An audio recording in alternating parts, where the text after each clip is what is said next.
아니 근데 오늘 오세훈 명태균 둘이 지금 특검에 갔습니다. 대질 신문 한다는데 홍정은 의원님 어떻게 전망하세요? 두 사람이 대질 신문에 대해서? 사실은 이 사건은 명확합니다. 네네. 이 정치자금법 위반이거든요. 네. 그러니까 오세훈이 여론조사 의뢰를 했고 부탁한다 뭐 이런 얘기를 했죠. 그리고 실제로 김한정 씨가 대신 납부했어요. 그리고 위공표든 여론조사가 뭐 13차례나 이루어졌고 유리하게 오세훈한테 유리하게 이루어졌죠. 그래서 돈이 들어간 사실도 다 입증이 됐고 네. 여론조사도 했고 실제로 뭐 이겼고 심지어 그래서 명확한데 이 대질을 하게 되면 이 쟁점은 뭐 오세훈은 사실은 뭐 부탁한 적이 없다. 여론조사 자체를 부탁한 적이 없다. 뭐 이런 거잖아요. 네. 근데 부탁을 안 했으면 뭐하러 해줬겠어요. 그렇죠? 대질하면 딱 드러나는 뭐 명확한 사안입니다. 정치자금법 위반되면 뭐 양형이 꽤 높은 편인데 5년 이하의 징역이죠. 근데 네. 100만 원만 받아도 당장 상실입니다. 서울시장. 네. 예. 알겠습니다. 댓글 잠깐 소개하고 네, 강성필 이게 댓글도 중요합니다. 그렇죠. 아테나스님이 패널분들 안녕하세요라고 올려주셨고 이태우님이 특별히 길게 안녕하세요. 최진봉 교수의 보이는 라디오 자칭 홍보대사 이태우입니다. 매번 저희 댓글 읽어주시는 센스쟁이 최진봉 교수님 고맙습니다. 고양시의 작은 거인 홍정민 변호사님 오늘도 어김없이 출연하셨네요. 모두 독감 조심하시고 언제나 화이팅하면서 강성필의 이름은 없었습니다. 없었네. 이렇게 이름을 안 부르고 잔발이라고 하니까 사람들 이름을 모르잖아요 지금. 어떻게 보십니까, 강성필 대변인? 일단 이제 가장 중요한 핵심은 말씀하셨지만 김한정이라는 사람이 명태균 측으로 송금을 한 거는 이제 객관적인 사실로 이제 드러난 거잖아요. 그럼 중요한 것은 이 오세훈이 알았느냐. 그리고 알았다고 하면 본인이 시켰는지 이제 이 두 가지 정도가 중요한 것 같습니다. 그러니까 오세훈의 말로는 나는 그런 비공표 여론조사를 시킬 필요가 없다.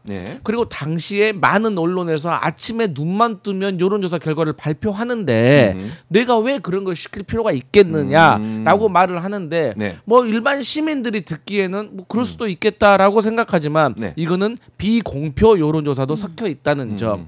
그러니까 우리가 보통 찌라시라는 표현 많이 하잖아요. 그러니까 보통 밭 해가지고 뭐 오세훈 뭐 안철수 몇 프로 해서 이기고 있음 이래 쫙 돌면 이게 당내 경선이다 보니까 어디에 줄을 서야 될지 모르는 현역 의원이라든지 당원이라든지 지지자들에게는 이게 상당히 영향을 줄 수가 있거든요. 그러니까 이런 면에 있어서 이제 그런 말은 안 되는 거고 또 이제 그 3,300만 원 송금 이외에도 즉 김한정 씨가 4차례 미래한국연구소에게 대납을 했다는 의혹이 있어요. 1,420만 원을. 그리고 이제 여러 가지 지금 뭐 지출 내용이 있는데 이 내용과 관련해 가지고도 결국에는 규명이 돼야 되고 다시 말씀드리지만 결정적인 거는 오세훈이 알았느냐 몰랐느냐를 규명해내는 건데 결국에는 이 타고 가서 이 김한정 씨까지 자백을 받아낼 수 있지 않을까 그렇게 봅니다.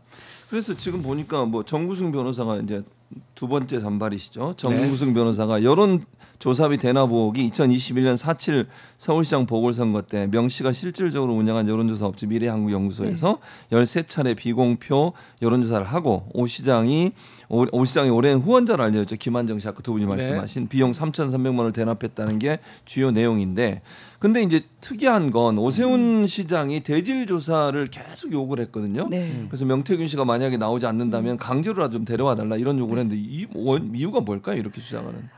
저는 사실은 오세훈 시장보다 일단은 명태균 씨의 상황을 보면 이거는 뭐 누구나 이해가 됩니다. 사실은 피의자 둘이 뭐냐면 정치자금을 불법으로 줬다는 사람이 김한정이고 받았다는 사람이 오세훈입니다. 그럼 둘이 정치자금법 위반으로 매우 이제 강하게 처벌될 거라고 예상되는데 그 명태균 씨가 여기서 껴가지고 나도 알고 사실 내가 뭐 도와줬고 미래한국연구소의 뭐 여론조사의 주체다 하면은 자기도 공범이 되는 거예요.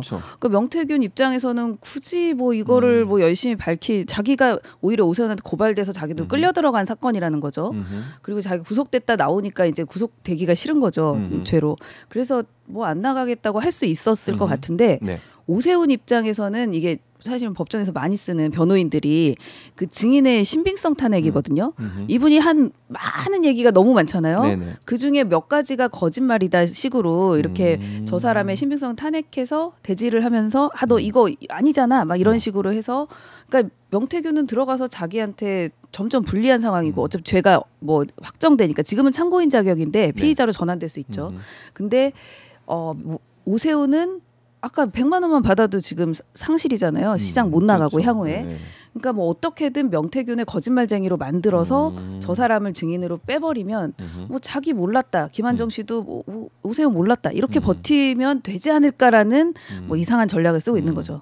그 사이에 또 강성필을 응원하는 댓글이 와서 또 안내드려요. 아이고야. 최효정님, 강성필님 종편에서 좋던데요. 이렇게. 네, 맞습니다. 그리고 탬버린 치는 주얼리 이거 아이디입니다. 탬버린 치는 주얼리. 강성필 뻔뻔함 힘을 보여주십시오. 뭐 이거 느낌이 그렇게 썩그리 좋지 않은데. 강성필이 뻔뻔해요. 네, 뻔뻔해야죠. 네, 사실 우리한테 항상 유리한 주제만 있는 건 아니거든요. 그렇죠. 유리한 주제가 많거든요. 그때는 뻔뻔해야 됩니다. 네, 알겠습니다. 왜 오세훈은 명태균을 자꾸 불러달라 그래요? 저는 이제 우리 변호사님이 객관적인 이 어떤 구체적인 걸 말씀해 주셨으니까 좀 정치적인 쪽으로 좀 해석을 해보면 첫 번째는 저는 이제 오세훈이 서울 시민을 상대로 나는 결백하다라는 정치적인 좀 쇼를 하는 것이 아닌가라고 생각을 해요. 그러니까 우리 억울하면 야 삼자 대면해 그런 식으로 많이 말하잖아요. 그러니까 아까도 말씀드렸지만 마치 대질신문을 하면 무엇이든지 다 밝혀낼 수 있을 것처럼 오세훈은 얘기를 하고 있고 일반 시민들은 또 그렇게 생각을 할 수가 있지만 막상 대질신문을 해가지고 쉽게 말해서 하나만한 얘기하고 있을 수도 있어요. 그리고 오히려 묵비권을 행사한다든지 뭐 또 지금 말씀 주셨지만 명태균도 사실 이 오세훈과 관련해 가지고는 좀 딜레마적인 상황이 저는 있다고 봐요. 예를 들어서 지금 명태균은 자꾸 강혜경과 김한정이 편을 먹고 자기 몰래 자기들끼리 돈을 주고받았다라고 이제 얘기를 하고 있고 그런 과정 속에서 오세훈은 머리가 나빠가지고 내 말을 듣지도 않더라라는 식으로 얘기를 하고 있거든요. 그렇기 때문에 저는 오세훈이 대질신문을 요구했다는 거는 그냥 공개적으로 자신의 결백함을 보여주기 위한 쇼라고 저는 생각을 합니다. 네, 저도 저기에 동의하는 게 명태균 씨가 어쨌든 본인의 입장 때문에 뭐 굳이 자기는 나가서 이익 볼 게 없으니까 뭐 안 나간다고 선언하니까 이제 오세훈은 잘 됐다 싶은 거죠. 예, 너 나와라 뭐 신병까지 확보하면서 나와라라고 이렇게 하면 사람들이 오세훈이 뭐 잘못이 없나 뭐 이렇게 진짜로 이게 사실은 그 판결까지 나기에는 시간이 좀 걸리잖아요. 1심 판결. 그렇죠. 그러니까 다음번 뭐 시장을 노리는지 뭐 그때까지 결론이 안 날 거라고 보고 그때까지는 이게 명태균이 안 나온다고 하는 게 자기는 너무 호재인 거예요. 그래서 이렇게 더 난리를 치는 것 같습니다. 그리고 이제 정치적으로 보면 오세훈이 지금 이제 명태균과의 지난번에 명태균 씨가 국정감사에 나와서 오세훈 씨에 대해서 오세훈 시장에 대해서 여러 가지 얘기했잖아요. 만남. 그렇죠. 그리고 지금 울었다. 이별남으로서 그런 심정도 잘 아실 거 아니에요.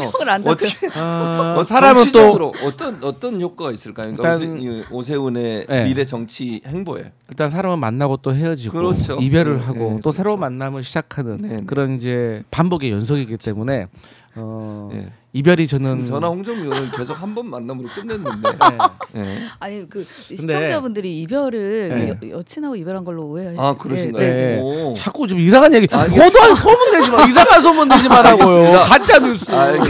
장단을 맞춰줘도 내가 어디까지 맞춰줘야 될지 몰라.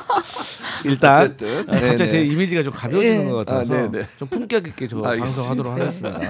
뭘 물어보셨죠? 다시 한번 물어봐주세요. 품격 있게 물어봐 주세요. 이제 이번 이 사태 명태균이 국정감사에 나와서 여러 가지 얘기를 했고 또 이렇게 이제 대질신문까지 하게 되는 상황이 됐고 특검에 나가서 이게 미래 이제 지방선 얼마 안 남겨놨잖아요. 오세훈의 정치적 미래에 어떤 영향을 미칠까? 오세훈의 정치적 미래는 사실 이제 누가 알겠습니까마는 저는 개인적으로는 상당히 이제 어둡다라고 보고 있죠. 그러니까 이제 사실 뭐 물론 이 조사 수사라는 것이 금방 해결되지도 않고 또 조사 수사가 끝난 다음에 기소가 된다고 하더라도 재판을 받아야 되고 재판 받고 난 다음에도 1심, 2심, 3심까지 가게 되면 사실 시간이 좀 걸립니다. 그렇기 때문에 이제 오세훈 같은 경우는 최대한 선거 이전에 이 문제에 대해서 그냥 내용은 차치하고 이 외관상 깨끗하게 보이는 거에만 전념을 할 거라고 생각을 해요. 그런 차원에서 아까 말씀드렸던 것처럼 네. 대지신문에 대해서 얘기를 했던 것이고 네네. 제가 알기로는 또 오세훈 쪽이 네. 앞으로 이제 3개월 후면은 시장직이 직무 정지가 될 겁니다. 그럼에도 불구하고 저는 상당히 어떤 선거 준비를 하기 위한 스텝들을 네. 모으고 있는 걸로 알고 있어요. 네. 그러니까 이제 본인은 이 위기를 넘길 수 있다고 생각하고 당선되고 나면 이 수사나 재판이나 이런 것들이 다 뭐 흐지부지 될 거라고 생각하는 것 같지만 이제 결론적으로는 그러기에는 네. 오세훈이 왜 어둡다고 생각하냐? 네. 첫 번째는 내부적인 요인이 있습니다. 그러니까 지금 외관상으로는 국민의힘 내부에서 오세훈이 서울시장 후보로 확정돼 보이는 듯 하지만 네. 그럼에도 불구하고 저번에 오세훈에 대한 안 좋은 소문이 났을 때 화장실에서 몰래 웃고 있던 한 현역 의원이 있을 거라고 저는 생각하거든요. 그렇습니까? 그러니까 네. 그들과의 어떤 내부적인 경쟁이 있어야 되고 문제는 오세훈이 직업이 서울시장이라고 할 만큼 서울시장을 오래 했기 때문에 네. 그 많았던 일들에 대해서 하나하나 검증을 받아야 되는데 그걸 수성하기가 생각보다 쉽지가 않을 겁니다. 그러니까 민주당의 후보들만 하더라도 최소한으로 뭐 6, 7명이 되고 있기 때문에 그들이 이 사법적인 리스크 말고도 우리 이따 얘기하겠지만 한강버스라든지 지난번에 토호제 뭐 철회하고 다시 일을 저질렀던 것들 네. 그리고 여러 가지 문제에 대해서 이제 검증을 하기 시작하면 네. 이게 수성을 하기 어렵습니다. 그래서 이제 저는 오세훈의 미래는 좀 어두워 보인다. 네.